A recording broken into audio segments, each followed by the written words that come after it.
Tu dois faire un ménage de printemps relationnel. Alors, j'étais en coaching avec hier justement avec une dame. On va l'appeler Sophia. Voilà. Alors, j'ai dit à Sophia, à l'issue de notre coaching d'hier, tu dois à tout prix faire un ménage de printemps relationnel. Et elle a rigolé parce qu'elle n'a pas trop compris. Elle m'a dit ménage de printemps relationnel. Alors, ça m'est venu comme ça, hein. Ménage de printemps relationnel. Alors, j'explique. Actuellement, là, bon, moi, je suis en France, par exemple, et nous approchons bientôt le printemps. OK. Ça va être le printemps avec les fleurs, avec un peu de soleil, avec plus de lumière. Et ce qui se passe généralement, c'est qu'à l'approche du printemps, ben, en France, en Occident en général, on a l'habitude là de faire un grand ménage. Je sais pas, c'est rentré dans les mœurs, hein. C'est quelque chose qui est rentré dans les mœurs. C'est limite devenu culturel.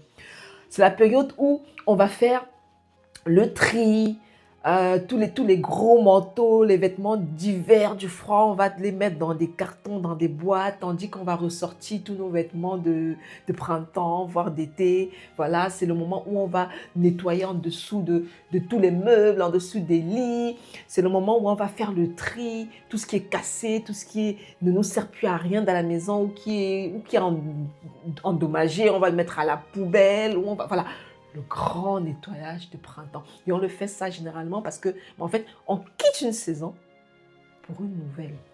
On quitte une saison de froid, une saison j'ai envie de dire, de noir, où il n'y a pas beaucoup de lumière, à une saison où il y a plus de lumière, il y a plus de joie, il y a plus de... Voilà, les jours sont plus longs, on est plus exposé à la lumière du jour, au soleil. Et donc, on fait le ménage justement pour faire cette transition-là. C'est le nettoyage. Pourquoi donc, toi qui me regardes, tu ne fais pas ce nettoyage de printemps dans tes relations? C'est la raison pour laquelle ce mot-là m'est venu. Nettoyage de printemps relationnel. Autant vous faites le grand ménage dans vos papiers, c'est-à-dire il y a des moments où moi, par exemple, hier, j'étais en train de faire un grand nettoyage. C'est-à-dire je fais les tri de tous les papiers que j'ai. J'ai mis à la poubelle plein de papiers inutiles que je garde, je ne sais pas depuis combien d'années là. Voilà, j'ai fait ce nettoyage. Autant tu fais le nettoyage, le tri de tes vêtements, le tri dans ta maison, autant tu fais le grand nettoyage de chez toi. Tu laves les murs. Ce n'est pas tous les jours que tu laves les murs, que tu laves voilà. Il y a des trucs que tu ne fais pas régulièrement, mais que tu vas prendre du temps de le faire, peut-être une fois, deux fois, trois fois long. Pourquoi tu ne le fais pas aussi dans tes relations? Tu as envie d'être à l'aise chez toi, parce qu'effectivement, c'est important. Lorsqu'on fait ce grand nettoyage du printemps, c'est parce qu'on a envie d'être à l'aise chez toi, on a envie de chez soi, on a envie de respirer l'air pur, on a envie d'être dans une maison propre, avec des murs propres, blancs, c'est-à-dire tout est nickel, on a envie de respirer. Ça nous fait du bien au moral, au mental, à notre énergie, à tout. On a envie de se sentir bien chez soi, parce que c'est propre. Mais pourquoi est-ce que tu ne fais pas de même dans tes relations? Pourquoi est-ce que tu ne fais pas ce même nettoyage de printemps dans tes relations? Je te rappelle que tu es la somme des 5 personnes que tu côtoies le plus. Ce n'est pas moi qui le dis. C'est une phrase que tout le monde connaît. Je sais que tu le connais. Voilà. Donc, tu es la somme des 5 personnes que tu côtoies. Si tu côtoies 5 personnes qui fument, tu seras la 6e personne qui fumera, si tu ne fumes pas déjà. Si tu côtoies 5 personnes qui manquent de confiance en elles, qui n'ont aucune estime d'elles-mêmes, aucun amour pour elles-mêmes, tu seras la 6e personne qui sera dans le même cas.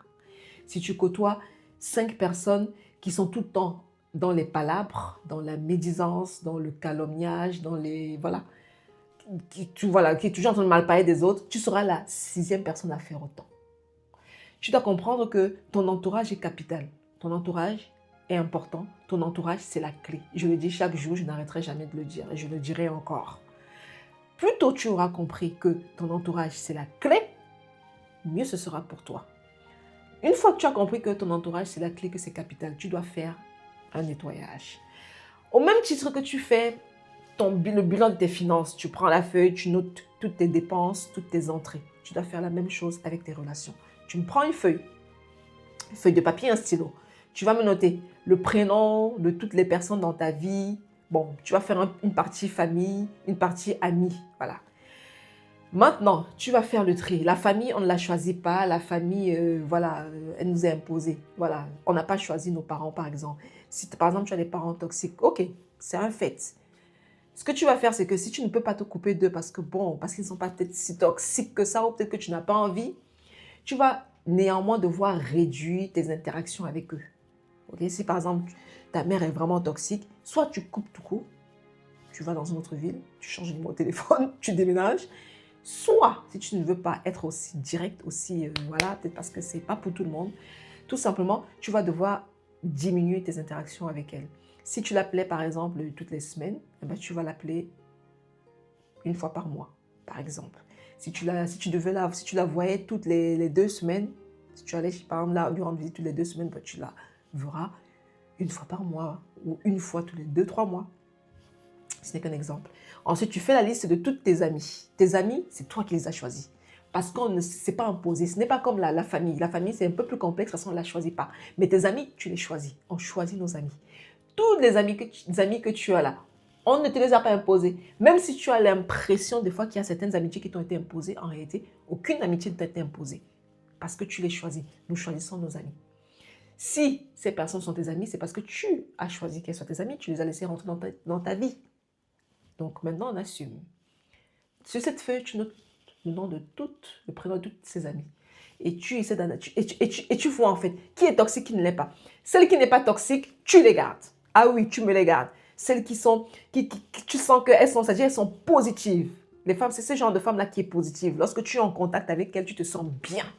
Parce qu'il y a ce genre de personnes, lorsque tu les vois, tu es heureux. Il y a ces personnes, lorsque tu les vois, même si tu étais triste, tu deviens joyeuse, tu souris parce qu'elles sont peut-être joviales, elles sont, voilà, elles ont de la pêche, le peps. Il y a de ces personnes-là que lorsque tu rentres en contact avec elles, toutes tes pensées noires, toutes tes pensées négatives disparaissent et remplacées par les pensées positives parce que cette personne-là, c'est ce qu'elle est, c'est comme ça qu'elle est.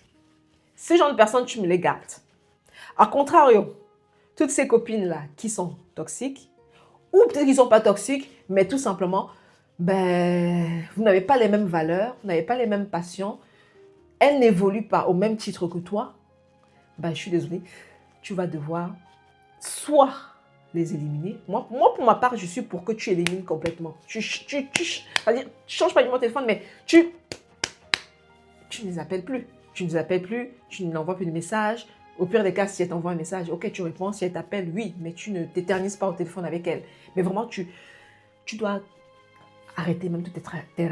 Pour les personnes vraiment toxiques, hein, aucune interaction. Tu coupes toute interaction avec ces personnes. Maintenant, si la personne n'est pas tellement toxique, mais que bon, c'est pas une personne qui te permet de te tirer, une personne qui te motive, c'est pas une personne qui, voilà, tu limites au maximum. Voire, tu l'élimines. On élimine. C'est comme ça qu'on gère ça. C'est comme ça qu'on gère les relations. On prend une arme et on élimine. N'ayez pas peur de le faire. Je sais que c'est des fois difficile, hein, parce que j'accompagne chaque jour ce genre de femmes, justement, qui ont du mal à se séparer de certaines copines, de certaines personnes dans leur vie, qui sont, c'est-à-dire, qui sont toxiques. Parce qu'elles ont eu l'habitude, parce que les émotions se sont mêlées, parce qu'elles les aiment, en fait, en réalité. C'est vrai, ce n'est pas facile, mais c'est possible. Il suffit juste de le vouloir, il suffit de s'exercer, il n'y a rien qui est impossible. Mais il est capital de faire le ménage de printemps relationnel dans ta vie. Ça va te permettre aussi de protéger ton énergie. Parce que ces personnes avec lesquelles tu es en interaction, ces personnes que tu fréquentes chaque jour, en fait, elles te communiquent quelque chose. Si la personne est aigrie, elle va te communiquer son aigreur. Si la personne est joyeuse, elle va te communiquer sa joie de vivre. Si la personne est quelqu'un de motivé, elle va te communiquer sa motivation. Donc, tu dois protéger ton énergie.